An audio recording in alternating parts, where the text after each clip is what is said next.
आमच्या बोकांडीव त्या ठिकाणी मनुस्मृती मारण्याचं काम या ठिकाणी या कायद्याच्या माध्यमातून होणार आहे. सुरुवातीला जो 10-2चा फॉर्म्युला होता तो बदलून आता तुकड्या तुकड्यामध्ये केलेला आहे. तुकड्या तुकड्यामध्ये करण्याचा यांच्या मागचा काय उद्देश असू शकतो की 2 वर्ष 5 वर्ष 3-3 वर्षाचा गॅप द्यायचा, डिग्री त्या ठिकाणी जास्त वाढवायची. केंद्राचा कायदा एनएपी जो केलाय, ज्याच्या खुदच्या डिग्रीचा त्या ठिकाणी माहिती नाही, खुदची डिग्री देशाच्या पंतप्रधानांची कोणची आहे, त्याने डिग्रीचे वर्ष वाढवले, 4 केलेत म्हणून. म्हणजे एकंदरीत तुम्हाला तुकड्या तुकड्यामध्ये पाडायचं. एक कोर्स करायचा, कोर्स केला की लगेच प्रमाणपत्र घ्यायचं आणि प्रमाणपत्र घेतलं की मला बाहेर गेले की तुम्हाला जॉबच आहे. अशी असणारी परिस्थिती आहे का देशामध्ये? म्हणजे खाजगीकरण याच्यामध्ये काय होतंय, त्याच्यामध्ये सर्वात जास्त आणि सर्वात मोठी हानी ही बहुजन समाजाची जर कुठली होत असेल तर ती मला वाटतं ड्रॉपआउट होते. सगळ्यात महत्वाचं काय, आम्हाला कशामुळे आम्ही शिकतो, कशामुळे आम्ही शिक्षण घेतो, की आम्हाला शिक्षण घेण्याचा मूळ उद्देश काय असला पाहिजे माणसाचा? शिक्षण घेण्याचा उद्देश आमच्या सर्वसामान्य लोकांचा, गरीब लोकांचा तर हाच असतंय की भाई नोकरी लागायची आणि चांगलं शिक्षण घेऊन त्या ठिकाणी 4 पैसे कमवायचे. हा सर्वसामान्यांचा बेसिक असतो आणि तो असला पाहिजे ज्याचं त्याच्या पद्धतीनं. परंतु ज्यावेळेस आम्ही बाहेर जातो त्यावेळेस बाहेर खासगीकरण सगळं चालू आहे, तर नोकऱ्या त्या ठिकाणी नसणार झाल्या. म्हणजे सामाजिक तुम्ही शिक्षण कुठल्या पद्धतीचं देता आम्हाला आणि बाहेर गेल्यानंतर आम्हाला त्या ठिकाणी जॉबचं तुम्ही खासगीकरण त्या ठिकाणी करून टाकता. हे कुठंतरी खूप भयानक गोष्ट आहे. एनएपीच्या माध्यमातून त्या ठिकाणी बहुजनांना आयटीआय कॉलेज करतात. बहुजनाचे लेकरं काय करतात, कोणी आयटीआय करतंय, कोणी कुठला ट्रेड करतंय, छोटे मोठे ट्रेड करून त्या ठिकाणी लवकर काहीतरी बाहेर जाऊन 4 पैसे कमवायचा प्रयत्न करते.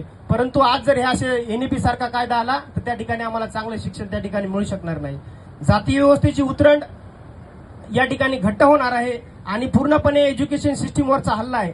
जर तुम्ही जर शिकलेच नाही तर तुम्हाला प्रश्न पडणार नाही.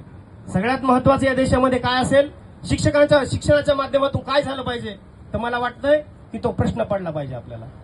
कुठलं बी शिक्षण असू द्या, शिक्षणाच्या माध्यमातून जोपर्यंत तुम्हाला प्रश्न पडत नाही तोपर्यंत तुमची या देशामध्ये क्रांती होत नाही. ना तुमचे स्वतःचे प्रश्न सुटणार आहेत, ना देशाचे प्रश्न सुटणार आहेत.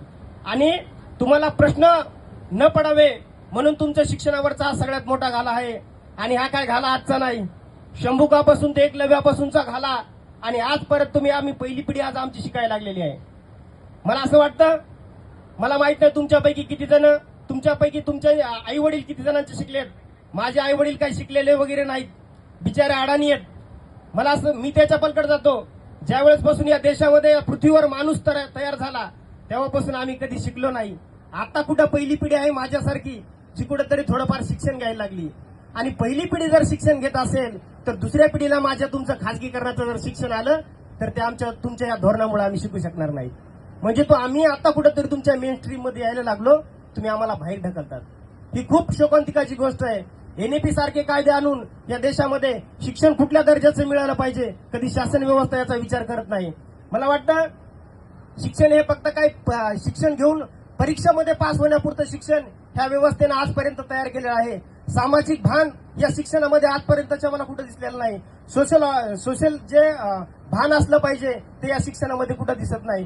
तुम्ही डार्विनचा सिद्धांत या ठिकाणी 10वीच्या अभ्यासक्रमातून काढता आणि मनुस्मृती त्या ठिकाणी निर्जीव भिंत तुम्ही त्या ठिकाणी आणण्याचं काम करता. महाराष्ट्रातले 419 आयटीआय कॉलेज हे सरकार प्रायव्हेट करतंय आणि कोणाला चालवायचं ते 419 आयटीआय कॉलेज?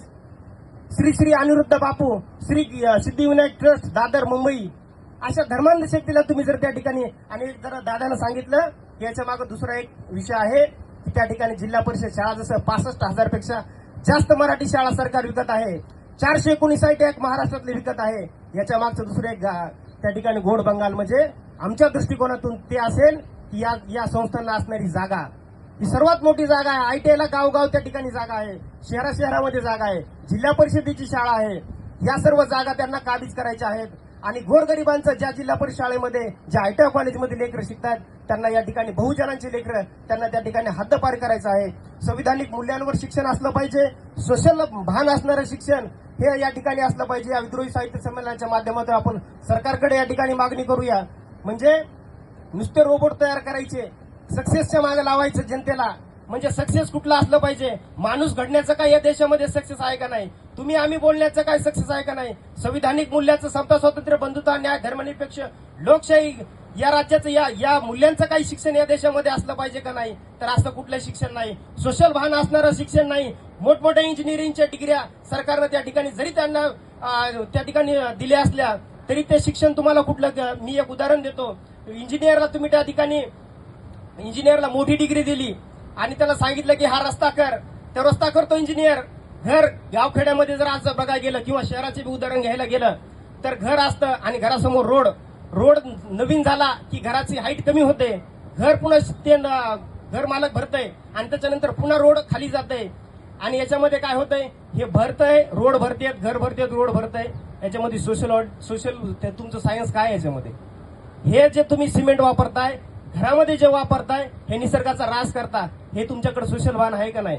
जर असं शिक्षण मिळत नसेल तर तुम्ही कुठलं शिक्षण आम्हाला देताय? म्हणून आमचं शिक्षण तुम्ही नाकारलंय.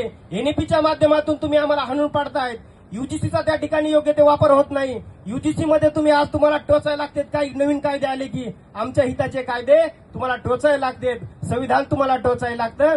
म्हणून आज या ठिकाणी विद्रोही साहित्य संमेलनाच्या माध्यमातून हे माझे तरुण मित्र या ठिकाणी आपलं मनोगत व्यक्त करतायत, सांगतायत, आपल्याला सर्वांना जागरूक करण्याचा प्रयत्न करतायत.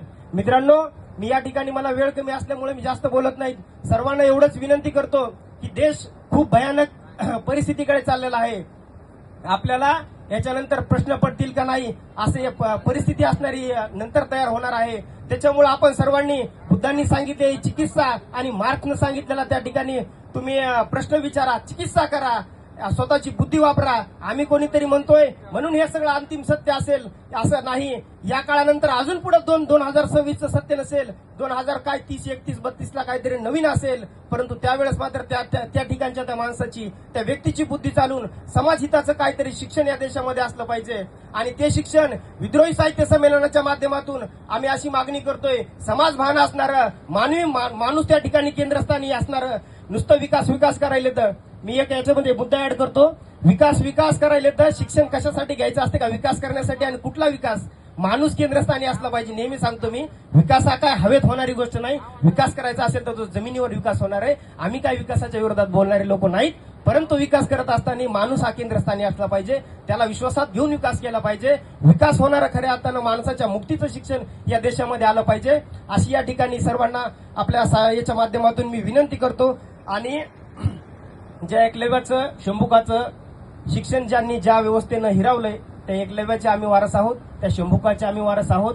म्हणून या ठिकाणी मला म्हणायचंय, तिथे येऊ द्रोणाचार्य, काळ आता थांबणार नाही. तिथे येऊ द्रोणाचार्य, काळ आता थांबणार नाही. आणि नवा एकलव्य येत आहे, दान अंगठ्याचं देणार नाही.